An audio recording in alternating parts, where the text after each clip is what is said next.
F'tislima u mħabba lil bniedem li ħabb lill-ajru u lil pajjiżu aktar minnu nnifsu, iffirmat minn Joseph Muscat. Is-sinjura tiegħu Michelle Muscat kitbet dan li ġej. Grazzi ta' kollox Perit, int kont dak li tajt il-ġenituri tiegħi l-ispirazzjoni u l-motivazzjoni biex jibnu familja, jedukawha u jkollha suċċess. Grazzi mill-qalb. B'sentiment ta' kondoljanzi għal din it-telfa ta' personaġġ politiku Malti, iffirmat minn Lawrence Gonzi. Anki l-Imam Mohammed El-Sadi ħalla l-messaġġ tiegħu ta' kondoljanzi. Thank you for everything. Rest in peace. May Allah have mercy upon you. Fil-ktieb tal-kondoljanzi jispikkaw ukoll messaġġi ta' dinjitarji fosthom ambaxxaturi.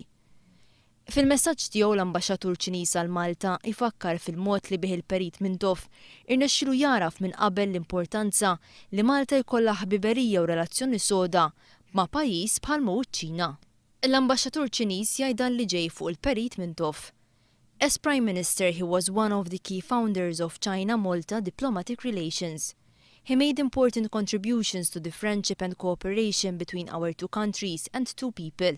We in China shall always remember him. Jispikka wkoll kumment minn rappreżentantoli tal-Ingilterra. There can be no question that Mintoff did his utmost in the development of Malta. This legacy is still evident today. A Prime Minister who served his country and his people exceptionally well. Iffirmat mill-Kummissarju All-Ingliż. On behalf of President Obama and the American people, I would like to offer my condolences to the Maltese people for the passing of former Prime Minister Dom Mintoff. Tiffirma l-Ambaxxatriċi Amerikana għal Malta. Dawn huma ftit mill-ħafna messaġġi li dinjitarji kitbu fil-ktieb tal-kondoljanzi għal mewt tal-Perit Duminku Mintoff. Ma dawn eluf oħra ta' messaġġi mill-pubbliku ta' tifkira tal-Perit u sostenn għall-familja Mintoff. Sissa fic-Ċentru Nazzjonali Laburista ġew iffirmati 8 kotba tal-kondoljanzi. Intant f'Sydney l-Awstralja infetaħ ukoll ktieb ta' kondoljanzi għal mewt tal-Perit Duminku Mintoff.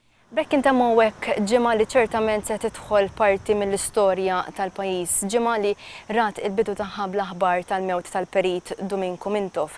Komplet imbagħad b'kortjota aktar minn 6 sigħat li fost l-oħrajn għadda minn hawnhekk minn quddiem ir-residenza tal-Perit Mintoff biex imbagħad baqa' sejjer f'diversi postijiet li jimmarkaw il-ħidma tal-Perit. Bejn il-ġimgħa u s-sibt imbagħad numru kbir ta' persuni marru isellmu lil Perit Mintoff li tħalla espost għal pubbliku fil-Palazz Presidenzjali il-Belt Valletta biex imbagħad is-sibt filgħodu il-pajjiż sħiħ sellem għall-aħħar darba lil Perit Mintoff funeral statali.